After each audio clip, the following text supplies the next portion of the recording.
Saudara, usai menjalani pemeriksaan, Kejaksaan Agung tersangka kasus pembunuhan berencana Brigadir Yosua, Verdi Sambo, keluar dan sempat memberikan pernyataan maaf. Sambo meminta maaf kepada pihak-pihak yang terkena imbas, termasuk orang tua Yosua. Sambo menyatakan ia menyesal dan mengaku emosional atas dugaan pelecehan terhadap istrinya di Magelang.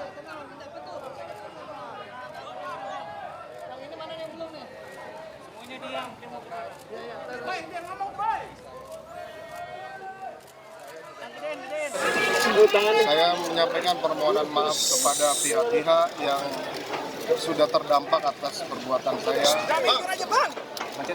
termasuk Bapak dan Ibu dari Joshua. Terima kasih. Ya Pak, silakan. Sementara itu, pasca pelimpahan berkas dan tersangka tahap 2, Jaksa Agung Muda Tindak Pidana Umum Fadil Zumhana memastikan agar sidang secepatnya digelar. Jampidu menyebut surat dakwaan paling lambat akan dilimpahkan ke Pengadilan Negeri Jakarta Selatan hari Senin, 10 Oktober mendatang. Kejaksaan juga memastikan kesiapan Kejari Jakarta Selatan sehingga tidak ada pemindahan ruang sidang. Lokasi sidang dipastikan tetap digelar di Pengadilan Negeri Jakarta Selatan. Selain 5 tersangka perkara pembunuhan Brigadir Yosua, polisi juga melimpahkan tersangka perintangan penyidikan kasus Yosua.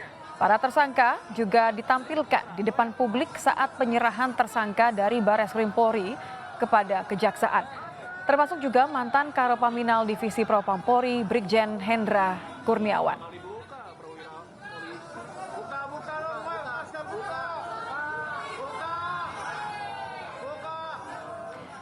Saudara, pelimpahan tahap 2 telah digelar hari ini. Rencananya surat dakwaan akan dilimpahkan Senin pekan depan agar sidang yang menjerat Verdi Sambo bisa segera digelar.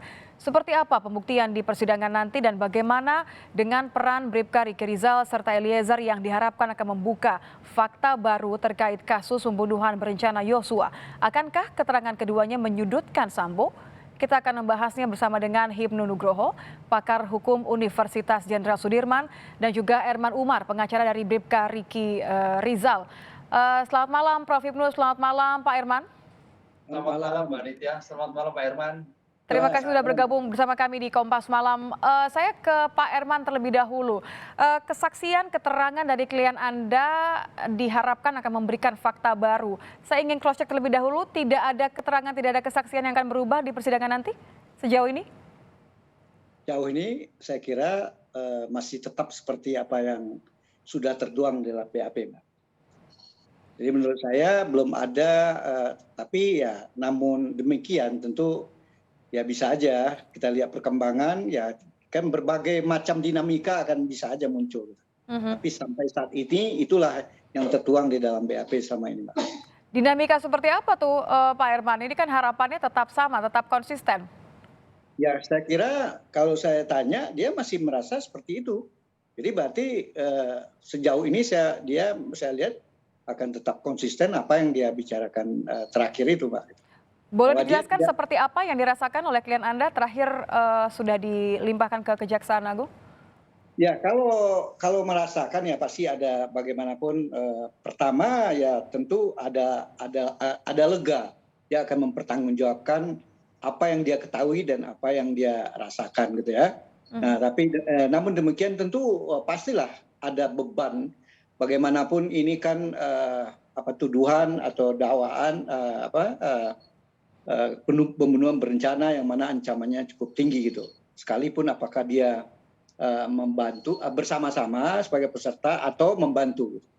Walaupun kita lihat dari sisi yang lain, seperti apa yang saya selalu sampaikan, dia tidak mempunyai mens rea, dia tidak punya sesuatu yang mengarah ke sana, tetapi keterpaksaan, ya apa keterpaksaannya itu apa? Seperti dia diminta untuk melakukan penembakan, dia tidak mau.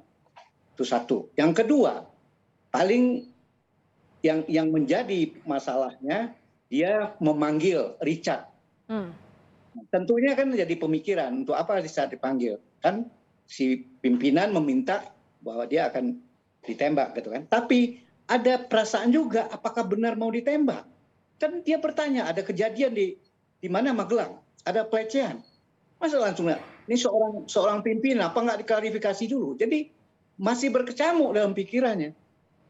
Nah, jadi dia memanggil itu belum tentu juga seolah mendukung untuk melakukan penembakan gitu. Itu yang di batin dia yang saya lihat, Pak. Tapi terjadi itu kan di luar dugaannya dia. Nah, itu mungkin terlalu jauh kalau itu saya ungkapkan di sini nanti masih persidangan masih jauh gitu, Pak. Oke, tapi kesaksian klien Anda tentu akan memberikan terang begitu ya dalam sidang nanti begitu. Apa yang menurut Tentunya. Anda akan menjadi krusial dalam pembelaan klien Anda? Enggak, saya kira tidak ada yang krusial karena dia tidak ada beban dan dia melakukan apa yang misalnya disuruh memanggil itu ya karena itu pimpinan, keterpaksaan dan belum yakin bahwa ini akan dilakukan apa yang disampaikan oleh Sambo. Karena bagaimanapun ini di rumah, apalagi mau ke rumah dinas. Kalau toh misalnya dilakukan mungkin apakah di mana? Apakah bisa di rumah atau mungkin ada rencana lain gitu. Tapi tahu-tahu belum sampai berpikir jauh dari rumah Seguling sampai ke rumah dinas kan jaraknya nggak sampai apa ya? Boleh dibilang ya kan dekat rumah itu 500 meter. Jadi boleh dibilang 10 menit 15 menit tidak ada berpikir panjang untuk apakah benar nih dilakukan. Jadi tidak sejauh itu dia akan membayangkan bahwa ini benar-benar akan ditembak. Oke, saya ke Prof. Hipnu. Anda melihat kesaksian dari dua mantan ajudan Sambo ini, terutama dalam kasus ini karena ada Pak Irman. Bagaimana Anda melihat ini untuk kemudian memberatkan atau justru malah meringankan Sambo nanti di persidangan, Prof. Hipnu? Ya, dalam hal seperti ini tidak ada yang meringankan memberatkan. Tapi yang jelas adalah masing-masing tersangka mencoba berusaha untuk mencari yang meringankan. Mencari alibi. Bagi dirinya maksudnya ya? Ya, mencari. Karena sekarang posisinya semua tersangka adalah bagaimana untuk meringankan dari dakwaan yang ada. Itu ya Mbak Yang. Karena sehingga yang terjadi besok itu memang sejauh mana suatu keterangan itu ada kaitannya dengan bukti yang lain. Apakah Barada R itu selaras dengan F, C, SF gitu. Apakah Barada R selaras dengan K. Nah, itu dilihat nanti. Makanya kalau suatu pembuktian itu akan bernilai itu apabila berkaitan. Itu nilai kekuatan pembuktian. Kemudian yang kedua, di dalam pembuktian yang penting adalah ada suatu teori yang disebut negative weight.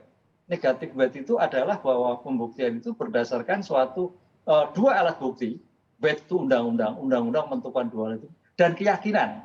Makanya seperti tanyakan Pak Irwan tadi, hakim akan yakin nanti, oh ini sebetulnya R itu nggak ngerti apa-apa. Itu seperti itu nanti, akan terlihat. Karena suatu pembuktian itu suatu circle. Petunjuk, oh ternyata nggak ngerti-ngerti, tahu-tahu dipanggil melihat. Lah, ini akan terjadi. Atau sebaliknya, kita nggak tahu Mbak Nit, itu yang terjadi. Itulah yang dirangkai dalam suatu pembuktian itu adalah kekuatan pembuktian itu adalah suatu korelasi. Jadi memperjelas runutan yang paling penting begitu ya? Iya. Oke, tapi kalau misalnya kemudian tidak hanya memberikan runutan, tapi kan di sini juga ada kepentingan untuk kemudian membuka fakta dari momen-momen yang belum terungkap sampai saat ini. Menurut Anda apa yang harus dihadirkan oleh kedua mantan ajudan ini? Ya, yang perlu dihadirkan adalah sekarang ini adalah tentang motif, Mbak. Motif yang sekarang ini masih ditutup oleh Bu FS. Sebetulnya ada atau tidak, kan begitu kan? Karena apapun yang terjadi, dua ajudan ini paling tidak secara tidak langsung mengetahui informasi, mengetahui suatu kejadian. Dengan demikian, kalau itu memang ada, itu paling tidak sebagai upaya untuk meringankan nanti Bu FC, FS maupun tersangka yang lain. Tapi ini kan belum, kan itu loh. Apalagi suatu bukti itu memang dalam undang-undang kekerasan seksual itu suatu keterangan korban itu sebagai alat bukti. Itu prinsip. Tapi kita ingat, suatu keterangan korban mempunyai kekuatan bukti juga harus didukung dengan bukti yang lain. Nah, pertanyaannya, bukti-bukti untuk mendukung keyakinan atau pernyataan dari Bu PC itu apa? Kan gitu kan.